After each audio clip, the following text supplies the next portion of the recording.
Masterclass embrace innovative volunteerism. Ah ouais, Eziko.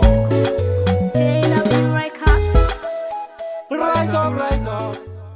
Today we are going to discuss a very important aspect, and that aspect is very simple. How do we change our mindset to do what is needed to turn the world's challenges into opportunities? We need only a three-letter word. And that three-letter word that we need to change that our mindset is yet. Y-E-T. Yet.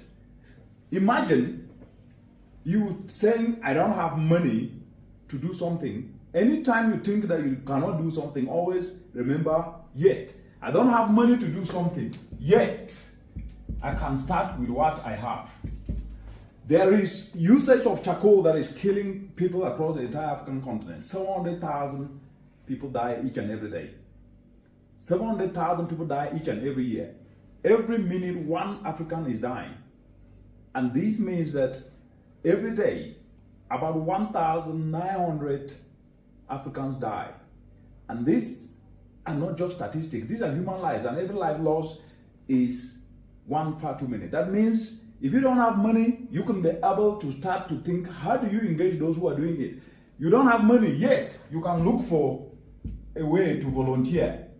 So volunteering in an innovative way can make us utilize the word yet to be able to see opportunities in challenges. So driving and tapping into climate opportunity is very, very important, because when we replace the word yet, we will not be able to complain. I don't have money, yet I can start with what I have.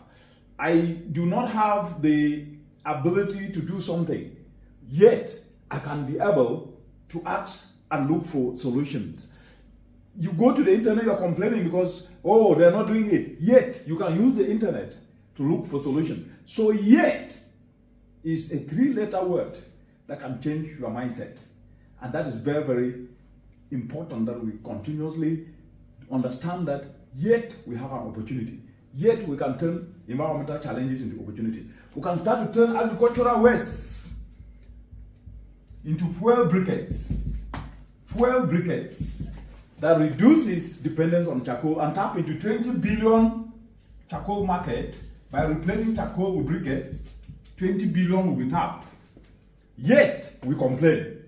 Yet we could look for alternatives to learn how to make solar dryers so that we can be able to reduce post-harvest losses and tap into 48 billion US dollar. Yet we complain. So to change our mindset, let's stop complaining, because there is a three-letter word called yet. Thank you. I'll be right back.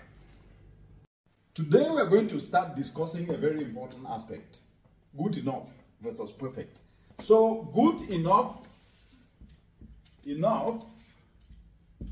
versus perfect. Why do I have to discuss this today? The reason I'm discussing this is because most of us will want to be waiting for that perfect moment. We want to wait for that perfect moment before we can start. And that kills ideas.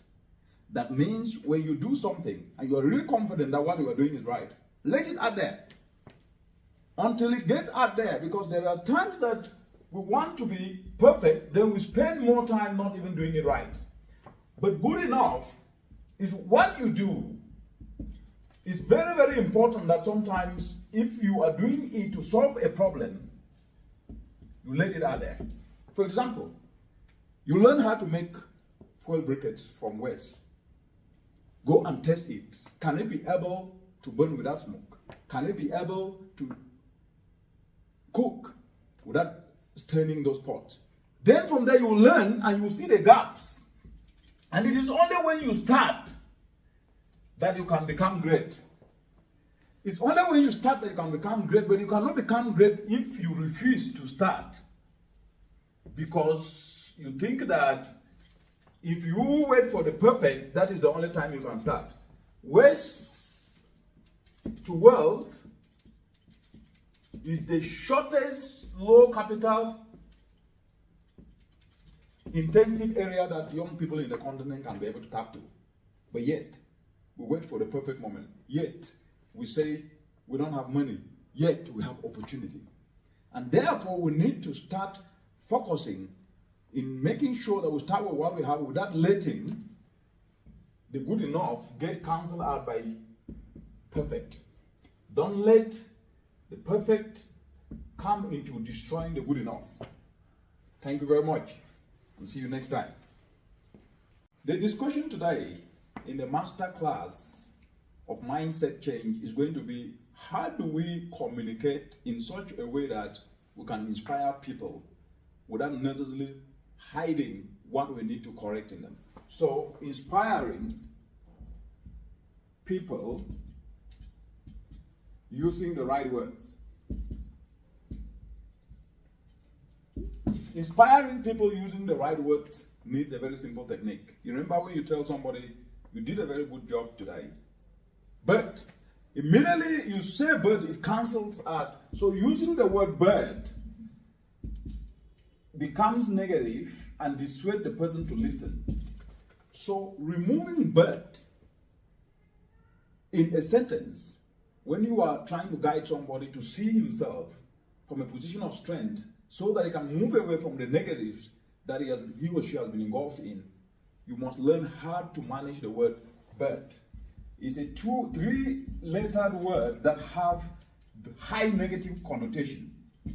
So you did a very good job, but you are very, very bad in this. That cancels out, but yet the very sentence could be, you did a very good job.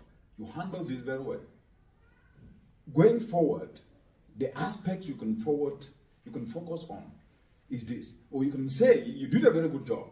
You did this, you did that. And the areas in which you can focus on are this and this. You see, and now start to replace but. Another 3-lettered word that is very, very important. So you use and to expand on what needs to be done. That way the person is happy, then he knows where he needs to go forward. Thank you very much, and it's always been a nice opportunity having you in this masterclass. Thank you very much.